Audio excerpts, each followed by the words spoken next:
슬기로운 광야 생활 제 185번째입니다. 오늘 민수기 31장 13절에서 24절까지 말씀인데요. 미디안과의 전투에 대한 이야기입니다. 지난번에도 이어서 미디안과의 전투 이야기를 나눴습니다만은 오늘도 그 이야기를 이어서 나갑니다. 자, 그런데 우리가 미디안 전투에서 우리가 이미 말씀을 나누었던 것처럼 이건 단지 전쟁 승리의 이야기에만 머물지 않는다는 사실입니다. 다시 한번 기억하면 지금 이스라엘은 가나안에 아직 완전히 들어가지 않았습니다. 지금 상황이 그거예요. 광야 가운데 있습니다. 그 광야에서도 이제 마지막 순간입니다. 마지막 가나안 땅에 들어가기 전에 마지막 순간이에요. 민수기 전체의 이야기의 흐름을 놓고 볼 때 지금 이 사건은 전쟁이지만 전쟁의 이야기가 아닌 것은 마지막 가나안에 들어가기 전에 무엇을 점검해야 할 건가 라는 그와 같은 측면에서 오늘 이 이야기는 영적으로 우리에게 의미가 굉장히 큽니다. 어떻게 하다 보니 가나안에 들어왔네? 믿음의 사람에게 이건 있을 수 없는 일입니다. 어떻게 하다 보니 내가 성공했네? 그건 믿음의 사람에게 어울리지 않는 단어입니다. 가만히 이 성경의 이 흐름을 보면 뭔가 이렇게 단락단락이 있고 그 다음에 어떤 오늘날로 얘기하면 프로세스가 있어요. 근데 그 프로세스를 우리는 지켜야 해요. 하나님은 그 프로세스와 상관없습니다. 하나님은 당신의 뜻 가운데서 그 프로세스를 바꿀 수도 있고 또는 그 프로세스가 필요하지 않을 수도 있습니다. 그런데 하나님께서 우리에게 요구하시는 건 프로세스가 있다라는 거예요. 은혜는 값없이 단번에 주어지는 게 은혜지만 그 은혜를 받는 믿음의 사람의 태도는 프로세스가 있어요.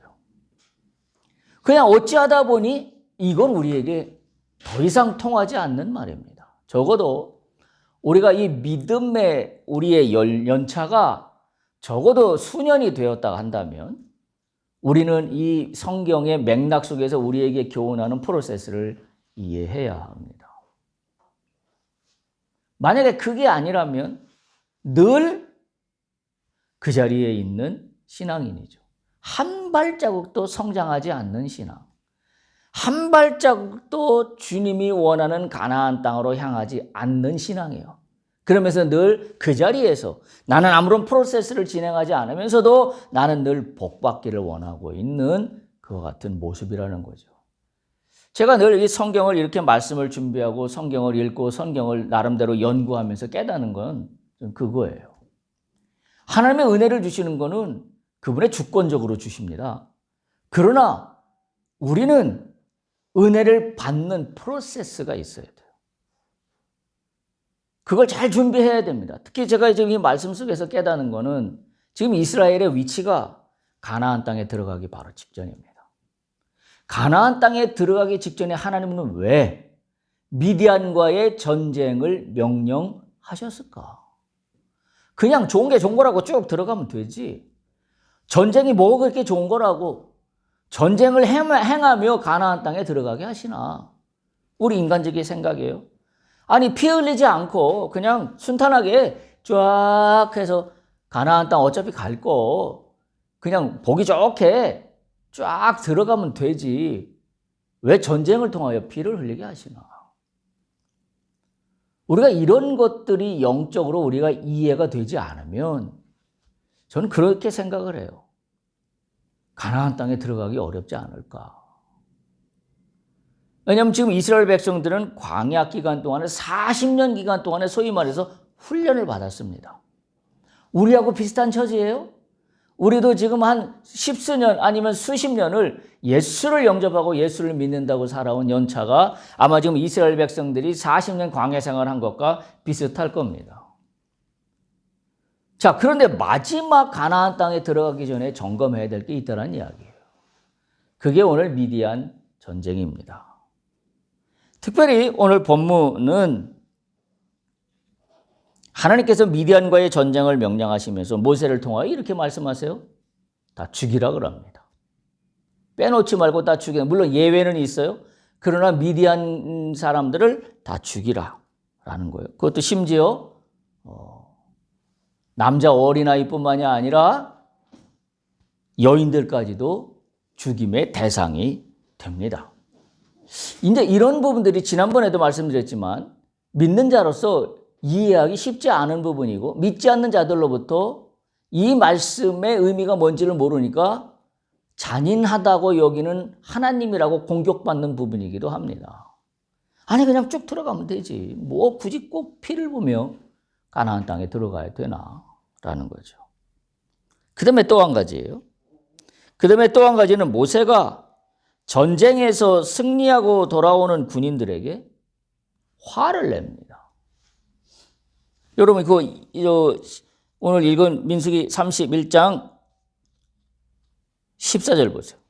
이렇게 써 있어요. 모세가 군대의 지휘관 곧 싸움에서 돌아온 천부장들과 백부장들에게 노하니라.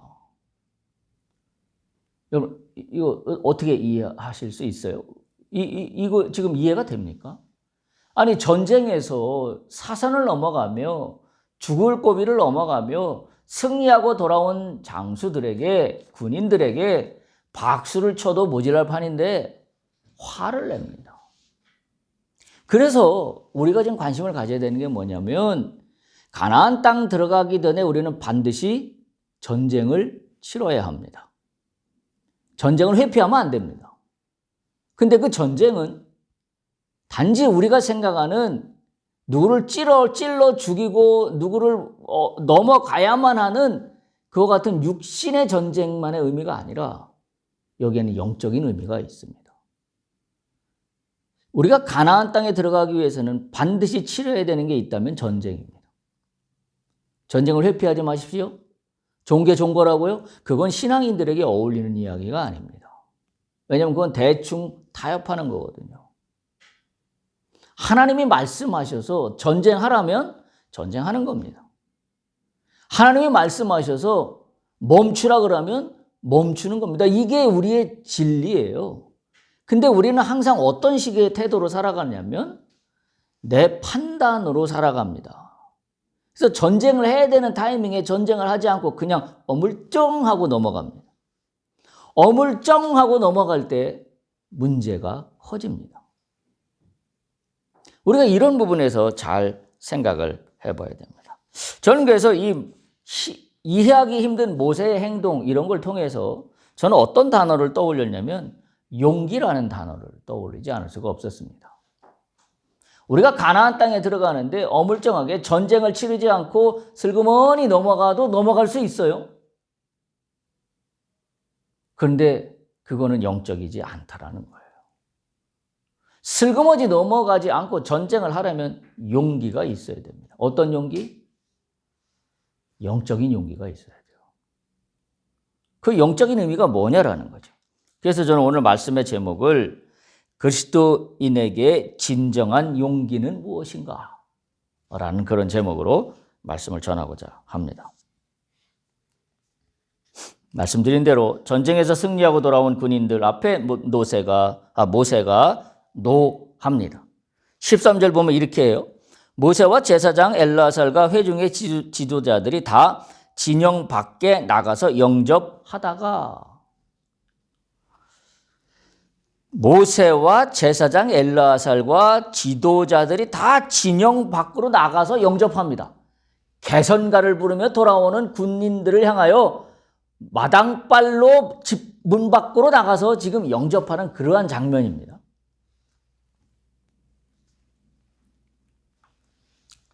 진영 밖에서 나가서 영접하는 그와 같은 이유가 있습니다.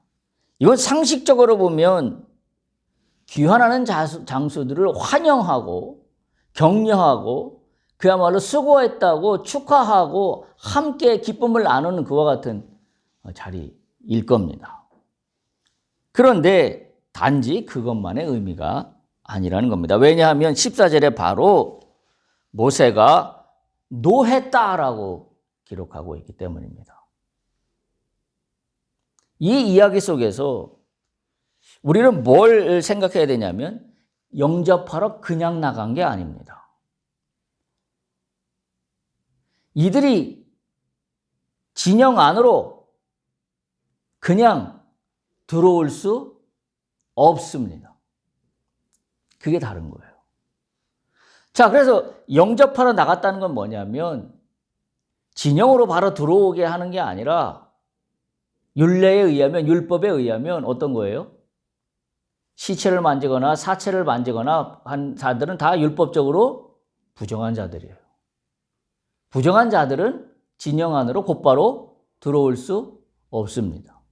진영 안에 있는 자들도 7일 동안 진영 밖으로 나가서 격리하고 정결의식을 통하여 깨끗게 한 다음에 진영 안으로 들어올 수가 있었던 거죠. 그게 이스라엘에 하나님이 주신 율법이니까요. 그러니까 그냥 막 기쁨으로 나갔다라는 의미보다도 지금 이 본문에서 얘기하는 것은 그와 같은 측면에서 모세가 앞장서 나갔는데 화를 냈다라는 거예요.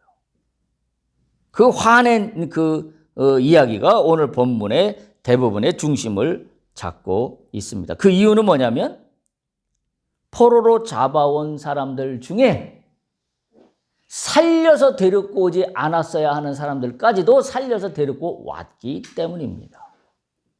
반드시 죽여야 됐는데 그런 거죠. 15절 보세요. 모세가 그들에게 이르되, 모세가 노하는 이유가 나와요. 너희가 여자들을 다 살려두었느냐.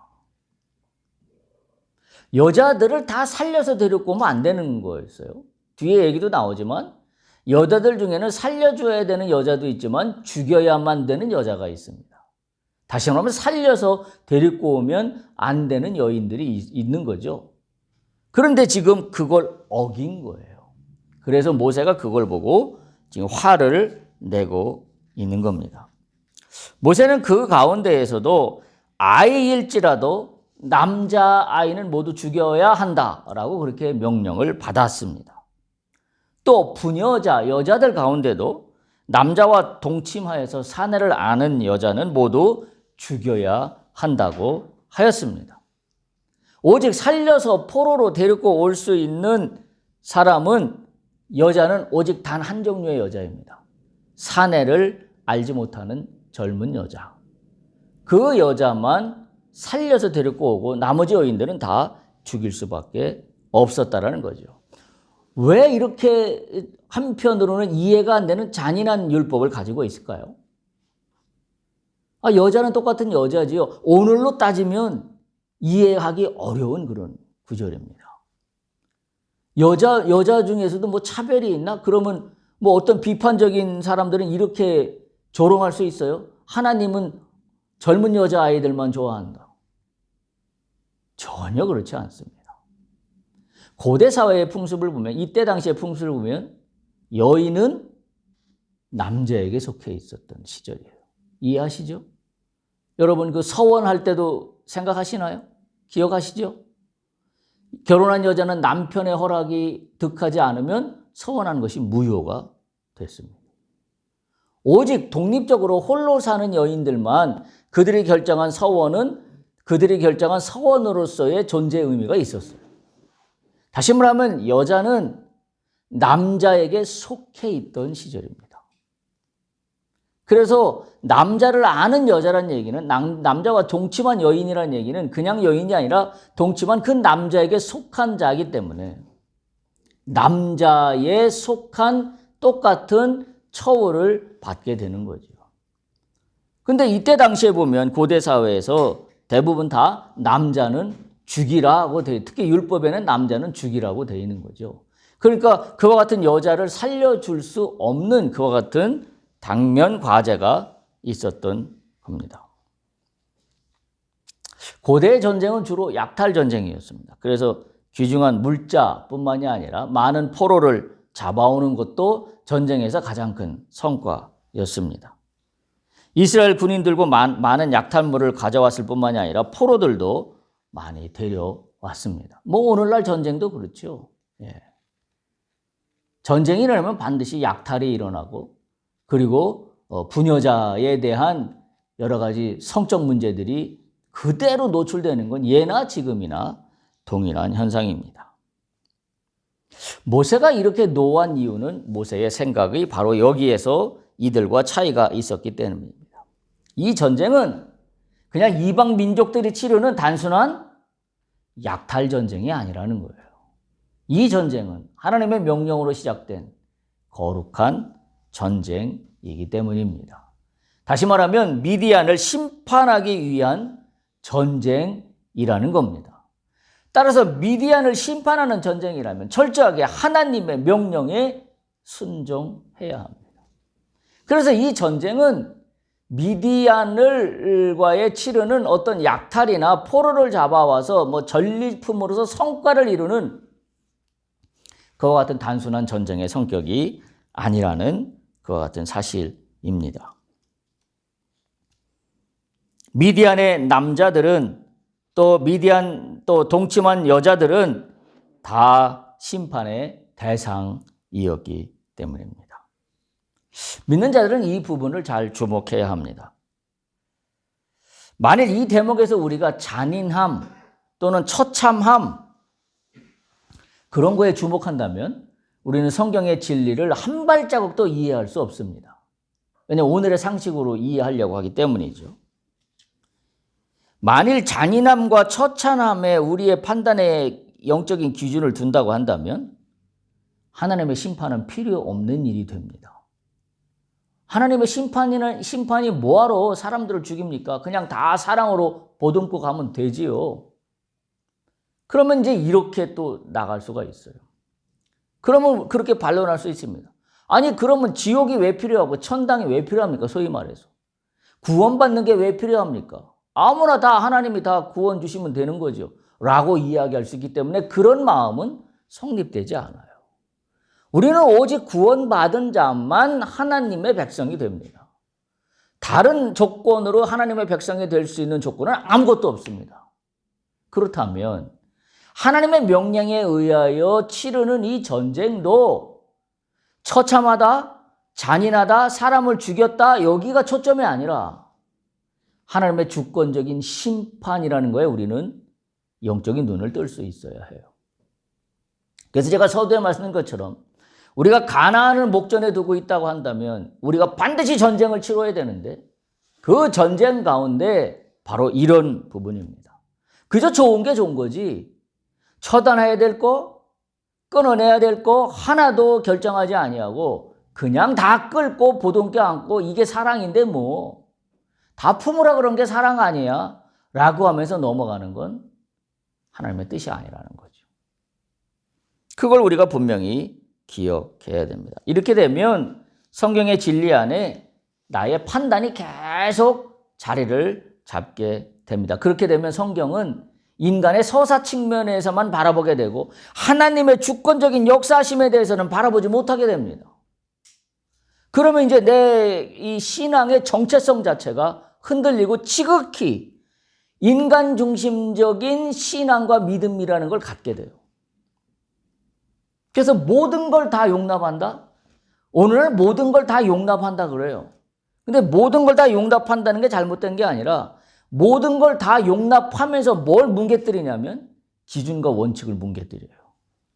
그러니까 나중에 그것이 문제가 돼요. 그리고 다시 또 원칙을 세우자고 난리를 칩니다. 이게 현재 우리가 살고 있는 삶의 모습 아닌가요? 자, 모든 걸 다 보듬고 갑시다. 모든 걸 다 포용하고 갑시다. 뭐 그러면서 다 받아들인다고 하면서 가요. 결국은 어떻게 되나요? 그게 골마 터집니다. 그래서 문제가 또 생겨요, 사회적으로. 그러면 또 사회적으로 어떤 운동이 일어나요? 원칙이 무너졌다고 또 언론에서 난리를 칩니다. 참 이게 인간의 아이러니. 그러니까 왜 이런 문제가 생기냐면 인간의 죄성 때문에 그래요. 인간의 죄성이 이런 거에 대해서 정확한 어떤 패러독스를 갖고 가지 못하게 만들고 있다는 사실입니다. 그러면 계속 이제 우리로 얘기하면 성경의 진리를 왜곡하기 시작해요. 그래서 하나님의 심판을 충실히 수행했느냐 이게 더 초점이 아니라 나의 어떤 판단에서 내가 수용하고 넉넉하게 모든 걸 끌고 들어갔느냐, 이게 이제 초점이 돼요. 믿는 자들이 경계해야 되는 부분입니다. 내가 포용했다는 것은 한편으로 굉장히 좋은 겁니다. 그러나 그 원칙이 무너진 가운데 포용하는 건 아무 의미가 없어요. 어떤 의미? 하나님의 뜻, 하나님의 명령, 그걸 내 멋대로 뭉개고 그리고 내가 모든 걸 다 포용한다? 내가 하나님인가요? 그리고 나서 나중에 그것이 불씨의 씨앗이 돼서 분쟁의 씨앗이 되어서 그때 가서 후회합니다. 이게 우리가 살아가고 있는 이 불완전한 우리의 삶의 태도와 형태입니다. 우리가 신앙생활하면서 내 판단으로 하나님의 뜻을 거부하거나 무시하는 경우가 너무나 많기 때문입니다.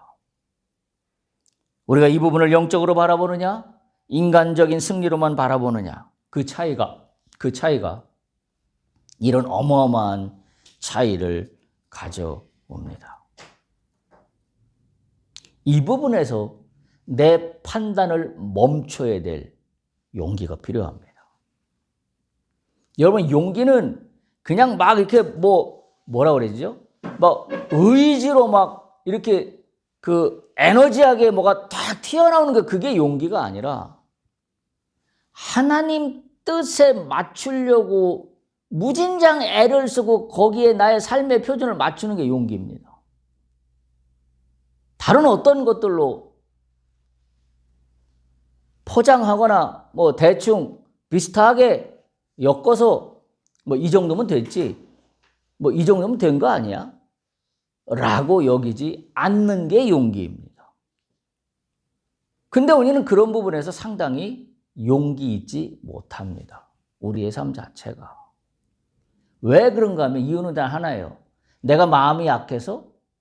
아니면 내가 뭘 잘 몰라서? 그게 아니에요. 문제는 뭐예요?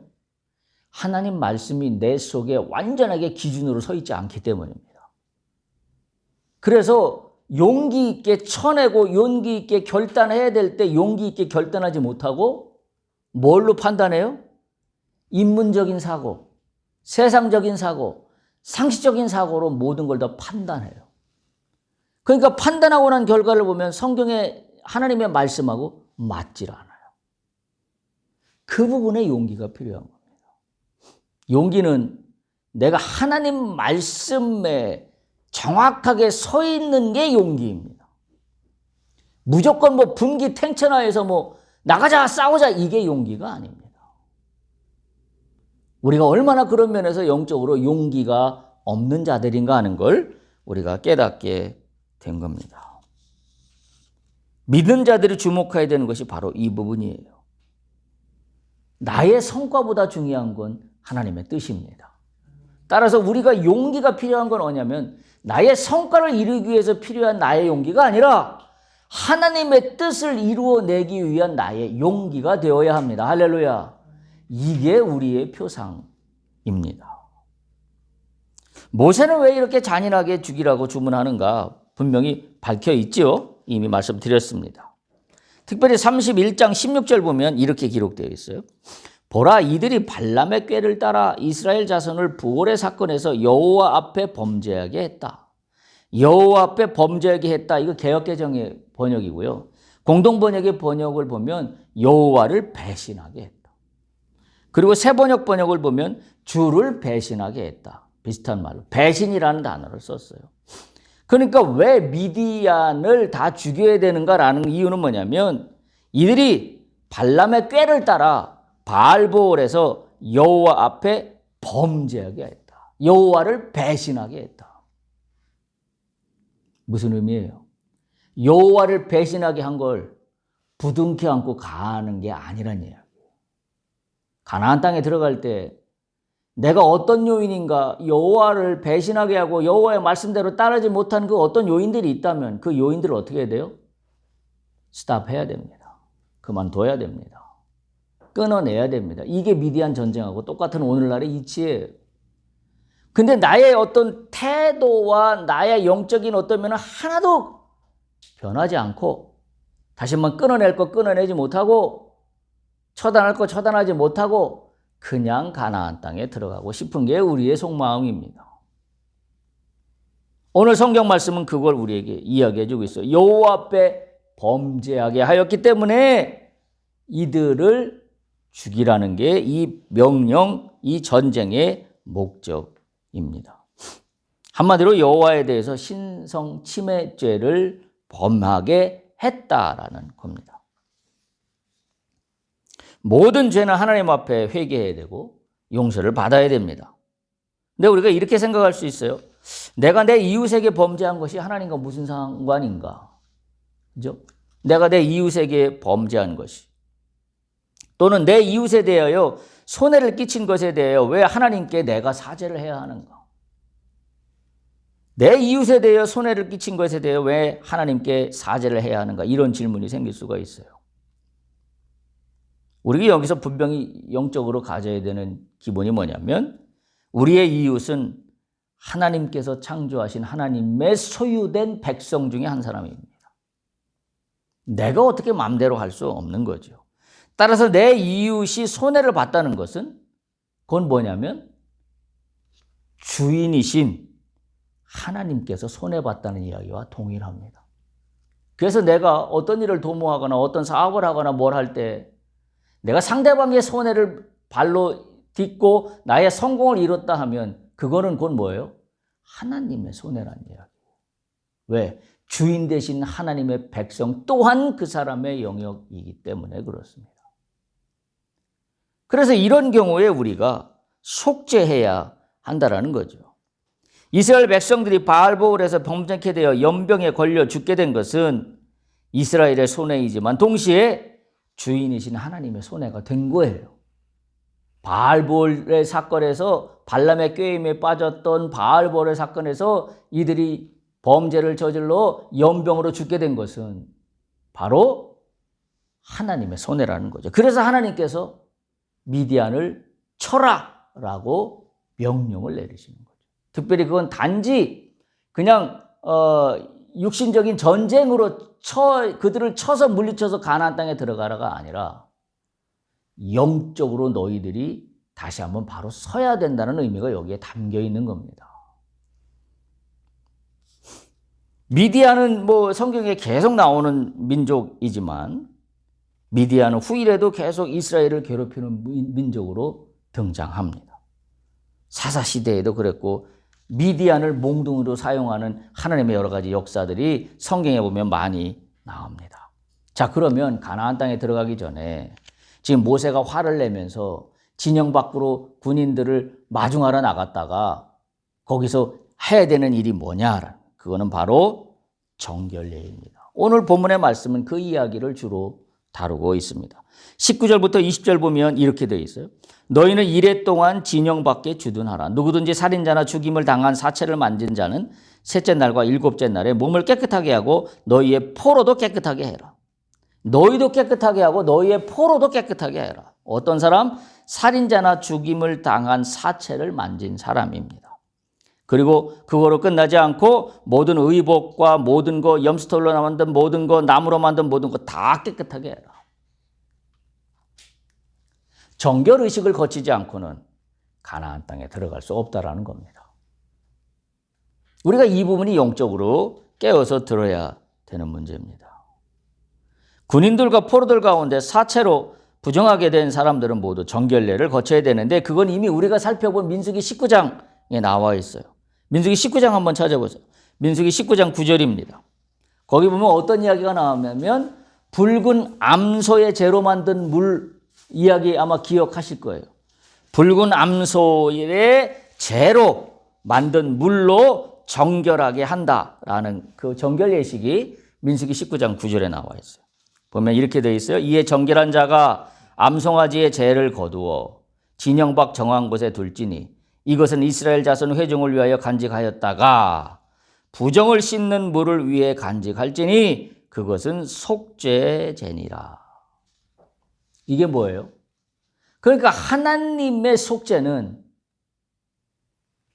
죽임이 없이는 속죄가 이루어지지 않습니다.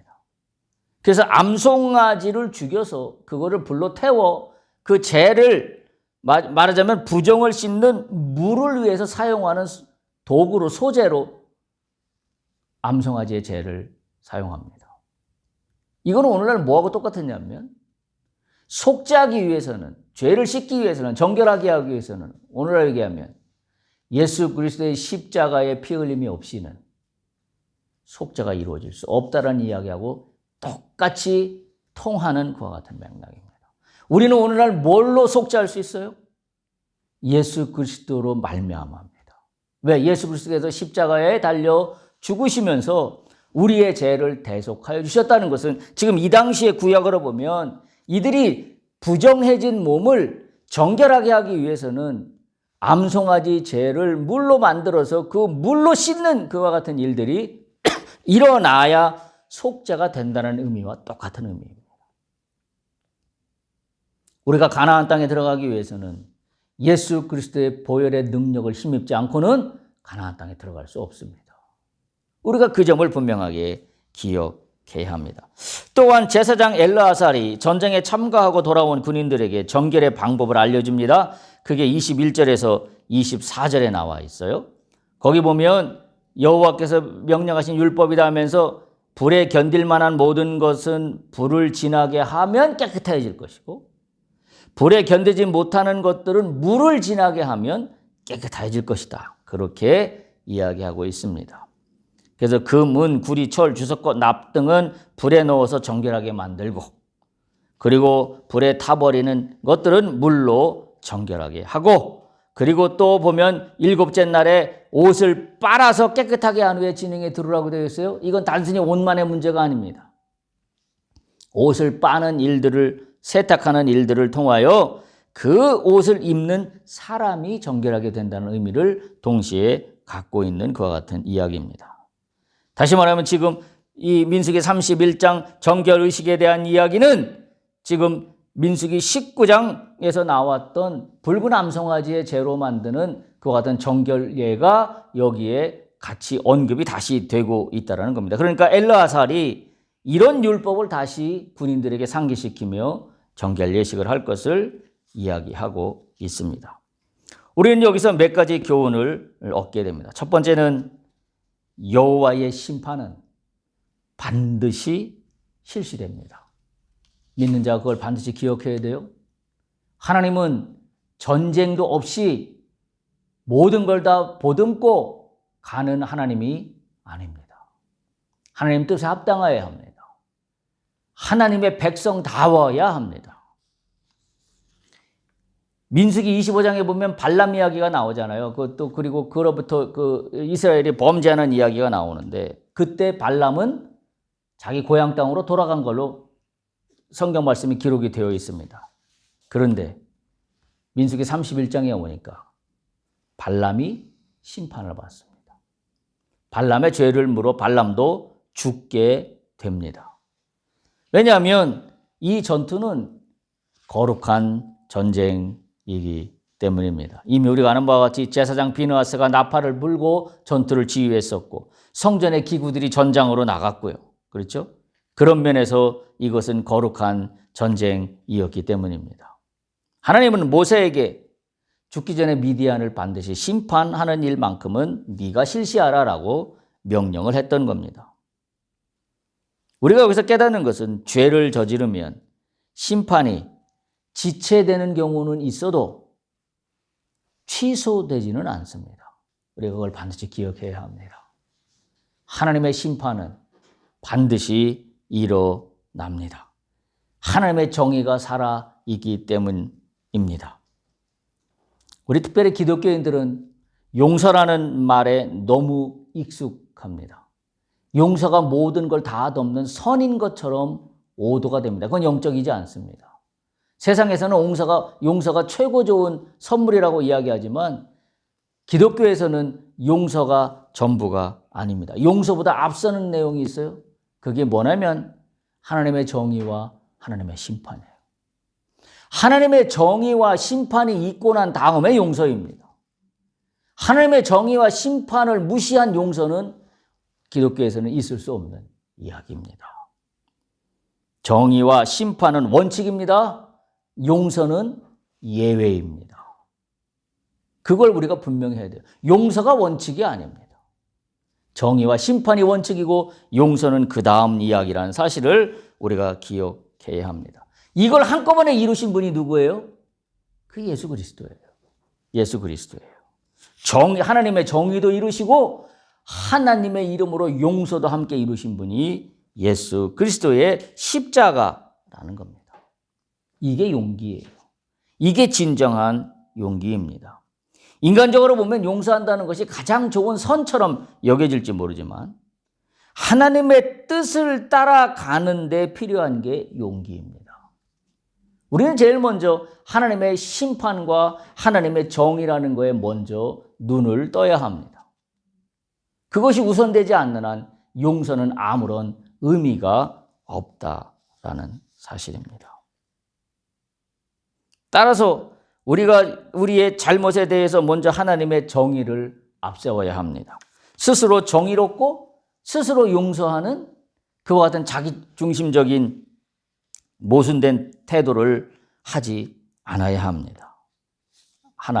두 번째, 오늘날 우리의 현대 신앙생활에서 필요한 게 있다면 오늘 우리가 본문에서 배우는 교훈은 정결 예식을 해야 되겠다라는 겁니다. 어쩌면 하루하루 세상에서 격심한 전쟁터에서 살아가는 게 우리의 모습인지 몰라요.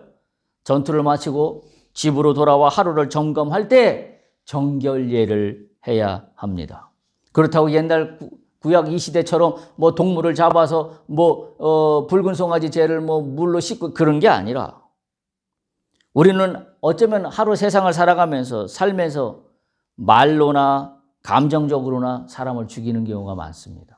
미워하는 것도 많습니다. 여러분, 예수님이 산상보훈에서 살인하지 말라를 새로 해석해 주셨죠? 살인하지 말라고 율법에 되어 있으나 미워하는 것도 살인하는 것이다. 예수님이 말씀하셨어요. 어쩌면 우리가 하루를 살아가면서 말로나 감정적으로나 그리고 미워하면서 사람을 죽였던 것들, 사람을 배신한 것들, 사람에게 화를 불러일으키게 한 것들 또는 사람을 속였던 그 모든 것들에 대해서 더러워진 나의 몸과 마음을 하루를 마감하면서 씻어내야 합니다. 그게 매일매일 삶 속에서 이루어져야 하겠다는 생각을 갖지 않을 수가 없습니다. 그리스도인들이 세상을 살아가는 모든 순간들은 어쩌면 거룩한 전쟁의 순간들입니다. 그래서 우리에게 필요한 건 정결예입니다. 하루를 마무리하면서 하나님의 은혜로 오늘도 살았지만 내가 가만히 하루를 돌이켜보니 이러이러한 모든 것들을 주 앞에 회개합니다. 주여, 주님의 보혈의 은혜로 나의 잘못된 입술과 나의 손과 발의 그 그릇된 행동들을 다 씻어주옵소서. 이와 같은 정결 예식이 필요합니다. 그와 같은 의미로 나가야 하고, 셋째, 그리스도인들에게는 말씀드린 대로 용기가 필요합니다. 용기를 실행할 의지도 필요합니다. 모세는 진노했어요. 이유는 뭐냐면 하나님의 뜻을 수행하려는 지도자의 용기가 있었기 때문입니다. 그냥 만약에 모세가 전쟁에서 승리하고 돌아오는 군인들을 반갑게 맞이해 주는 것만으로 끝났다면 이건 하나님의 뜻을 저버리는 겁니다. 왜? 하나님의 뜻은 그게 아니기 때문입니다. 모세는 그걸 정확히 알았습니다. 그래서 모세는 화를 냈고 그 화는 저는 오늘 뭐라고 생각하냐면 영적인 용기다.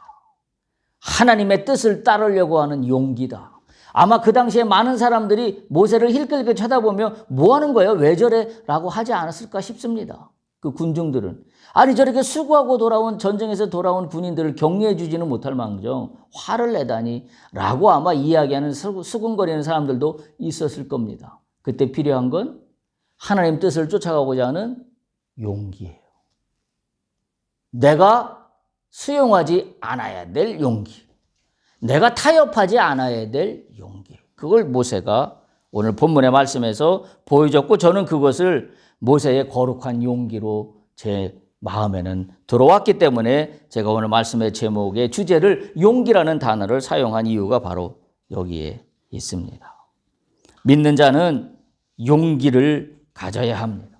그 용기는 하나님 말씀을 어떻게든지 쫓아가겠다고 하는 용기, 그 다음에 자신의 잘못에 대해서 성찰하는 용기, 내 잘못을 대충 얼버무려서 뭉개는 게 아니라 내 잘못을 십자가 앞에 내려놓고 바로 볼 수 있는 것, 그것도 용기입니다. 그런 용기가 필요한 겁니다. 그런 용기가 진짜 용기입니다. 내 뜻을 관찰하는 데 필요한 것이 용기가 아니라 나의 잘못을 들여다보는 게 더 큰 용기입니다. 그리고 하나님 뜻대로 순종하려고 하는 게 더 큰 용기입니다. 진정한 용기입니다.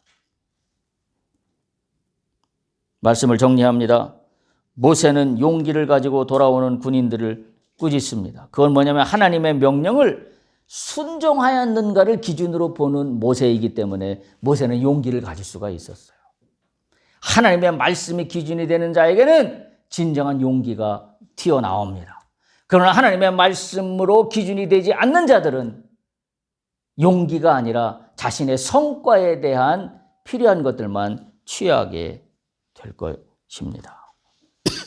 그리스도인의 용기는 자신을 성찰하고 하나님 뜻을 따라가지 못한 데에 대한 회개의 용기, 그게 진짜 용기고, 또 그리스도인의 용기는 하나님 뜻을 따라가기에 타협하지 않는 순종, 말씀에 순종하는 것, 그게 진정한 용기입니다.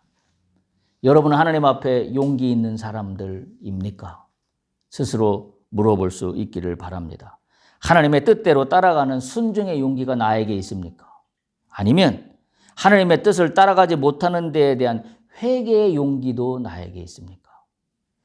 순종의 용기와 회개의 용기가 둘 다 나에게 있기를 축복합니다. 그 용기가 진짜 용기이고 그 용기를 가진 자만 가나안 땅에 들어간다는 사실을 오늘 성경의 본문은 미디안과의 전쟁 이야기를 통하여 우리에게 교훈하고 있습니다. 용기 있는 자가 되어서 하나님의 큰 복을 받는 여러분 모두가 되시기를 간절히 축복합니다. 할렐루야.